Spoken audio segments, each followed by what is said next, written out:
হরে কৃষ্ণা। তো একাদশীর ব্রত কথাতেই আপনাদের সকলকে স্বাগত। আমরা ধারাবাহিক এই একাদশীর ব্রত কথা শ্রবণ করে আসছি। তো আগামী 5 তারিখ একাদশী। এই একাদশীর নাম হচ্ছে পবিত্র রোপণী একাদশী এবং 6 তারিখ হচ্ছে পারণের দিন। যেভাবে একাদশী ব্রত পালন করা গুরুত্বপূর্ণ, সেই রকম একইভাবে এই ব্রত সময় মতো ভঙ্গ করা সেটাও খুব গুরুত্বপূর্ণ।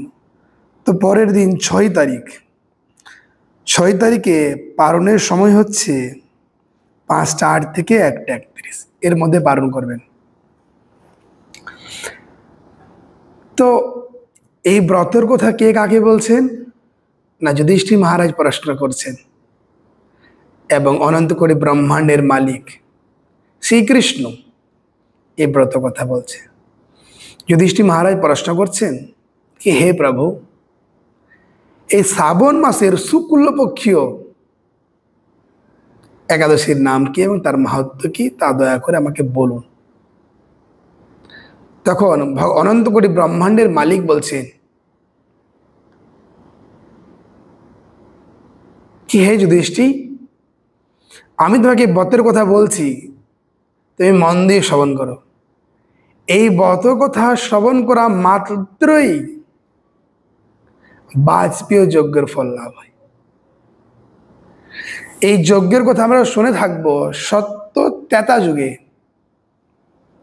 ভগবান রামচন্দ্র যখন এই সংসারে এই মুহূর্তে লীলাবিলাস করতে এসেছিলেন, তখনকার বিধি ছিল ভগবানকে প্রাপ্ত হওয়ার জন্য যজ্ঞ করা। তখন এইরকম শক্তিশালী, পাওয়ারফুল, ফলদায়ক বড় বড় যজ্ঞের মধ্যে এই বাজপেয় যজ্ঞ হচ্ছে একটা মহত্বপূর্ণ যজ্ঞ। তো এই একাদশী কথা শ্রবণ মাত্রেই সেই বাজপেয় যজ্ঞের ফল আমরা অনায়াসেই লাভ করব। তো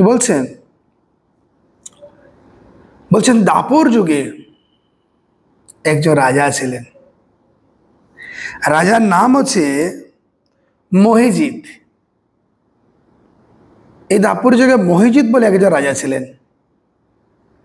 সেই রাজা মাহেশমতি বলে এক রাজ্যে শাসন করতেন, রাজ্য শাসন।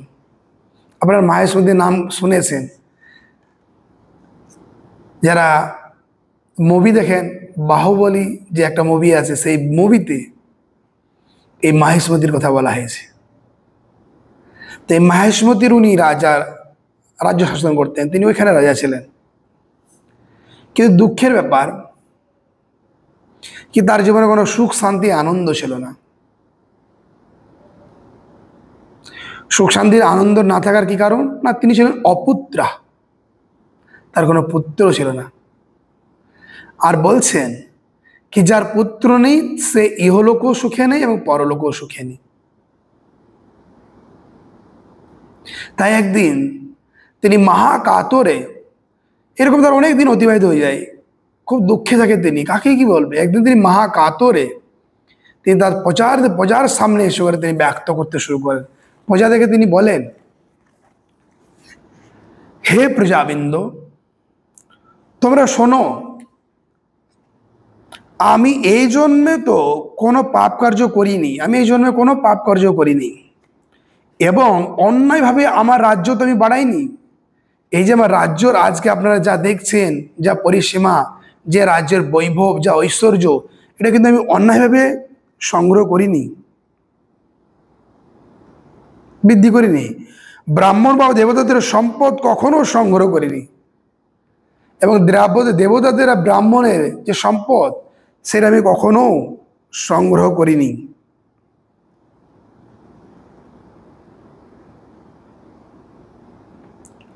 উপরন্তু প্রজাদের পুত্রের মতো আমি পালন করেছি, ধর্ম অনুযায়ী পৃথিবী শাসন করেছি, দুষ্টদের যথারূপ দণ্ড দিয়েছি, 6 জন ব্যক্তিদের যথাযোগ্য সম্মান করতেও কখনো আমি অবহেলা করিনি। তাই হে ব্রাহ্মণগণ, এই প্রকার ধর্মপথ অবলম্বন করা সত্ত্বেও কেন আমার পুত্র লাভ হচ্ছে না? পুত্র শোকে আমি কেন এভাবে কাতর হয়ে আছি? দয়া করে আপনারা আমার এই সমস্যার সমাধান করুন। তখন সেই সমস্ত প্রজারা রাজার দুঃখে দুঃখান্বিত হয়ে করে তারা যেখানে ত্রিকাল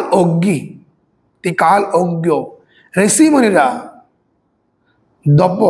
তপস্যায় লীন থাকেন, সেটা যে বন, তারা গভীর বনে গমন করেন এবং সেই বনে ঘুরতে ঘুরতে ঘুরতে ঘুরতে ঘুরতে ঘুরতে কিছু কুটিয়ার দেখতে পায় এবং সেই কুটিয়ারে গিয়ে একজন রাজার সঙ্গে একজন ঋষির সাক্ষাৎ হয়। সেই ঋষি ঘোর তপস্যায় মগ্ন ছিলেন, ধর্মজ্ঞ ছিল, ত্রিকালজ্ঞ ছিল। সে মুনির নাম ছিল লোমস মুনি। ভাগবত আপনারা এই লোমস মুনির কথা শুনে থাকবেন। এই লোমস মুনি হচ্ছেন ব্রহ্মার পুত্র। আর তার আয়ু ছিল কিরকম? ব্রহ্মার এক কল্পে তার একটা লোম খসে পড়ত। এই লোমস মুনি, এবং এই লোমস মুনি তপস্যায় লীন ছিলেন। তখন এই সমস্ত প্রজারা যে অনেক স্তুতি করতে শুরু করে, কি আজকে আমাদের জীবন ধন্য হয়েছে, কি আমরা এরকম মহাত্মাদের দর্শন পেয়েছি, আজ আমাদের মানুষের জীবন সফল হয়েছে। তখন লোমসর মুনি তিনি স্বাভাবিক তার যে অবস্থায়, সেই অবস্থায় ফিরে এসে তিনি জিজ্ঞাসা করেন, কি আপনারা কারা, কোথার থেকে এসছেন, কেনই বা আপনারা আমার এত স্তুতি করছেন?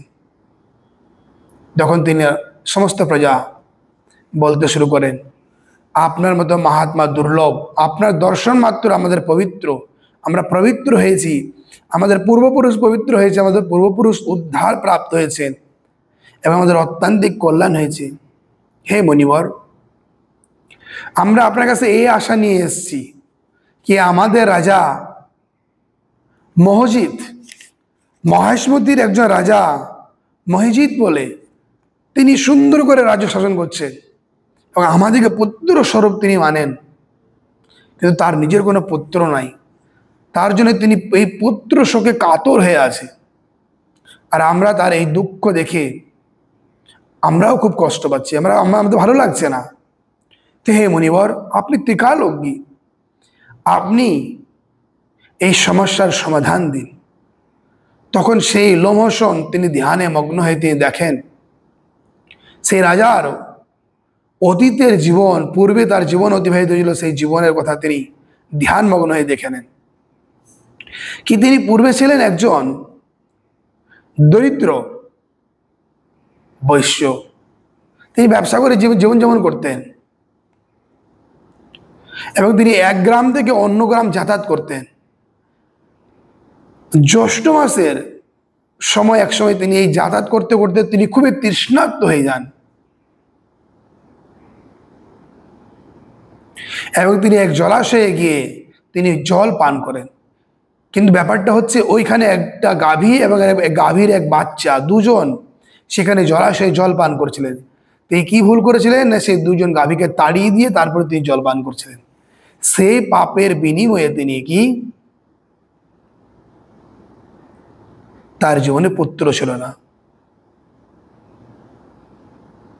তখন সমস্ত প্রজারাই বলতে শুরু করেন, হে মহর্ষি, মানলাম তিনি অন্যায় করেছেন, কিন্তু এর সমাধান কি, কিভাবে তিনি পুত্র লাভ করবেন, আপনি দয়া করে বলুন। তখন সে লোমস ঋষি বলেন কি এই শ্রাবণ মাসের রোপণী একাদশী,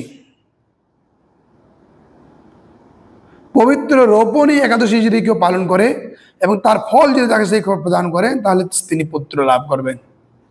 যাও তোমরা সমস্ত তোমার রাজাকে বলো এবং তোমরা সবাই মিলে এই ব্রত পালন করো। তারপরে রাজাকে এই প্রজারা যেগুলো সমস্ত বৃত্তান্ত বলে এবং সকলেই মিলে এই ব্রত পালন করেন এবং রাজাকে সেই ব্রতের ফল প্রদান করেন এবং রাজার স্ত্রী গর্ভবতী হয়ে তিনি এক পুত্র সন্তান প্রসব করেন এবং সেই পুত্র দেখতে অত্যন্তিক উজ্জ্বল, অত্যন্তিক সুন্দর দেখতে এবং পদ্মপুরাণে বর্ণনা করা হয়েছে, কেউ যদি এই ব্রত কথা শ্রবণ করে বা পাঠ করে, তিনি সমস্ত পাপ থেকে মুক্ত হয়। তো আমাদের অনেক পাপ আছে, এই জন্যে আমরা ভগবানের যে সন্তান, আমরা তা বুঝতে না পেরে আমরা মায়ার দ্বারা আচ্ছাদিত হয়ে করে আমরা নিজেকে দেহ মনে করে আমাদের 24 ঘন্টাকে অতিবাহিত করছি। তা আসুন এই একাদশী কথা শ্রবণ করার মাধ্যমে, পাঠ করার মাধ্যমে আমাদের এই পাপ দূরীভূত করে আমরা ভগবানকে, আমাদের হৃদয়ে ভগবান প্রকাশিত হোক, আমরা ভগবানকে আবার মানতে শুরু করি এবং তার বিশেষ কৃপা আশীর্বাদ লাভ করে আমাদের মানুষ জীবনের সফলতাকে আবার পূর্ণতা প্রাপ্ত হয়। হরে কৃষ্ণ।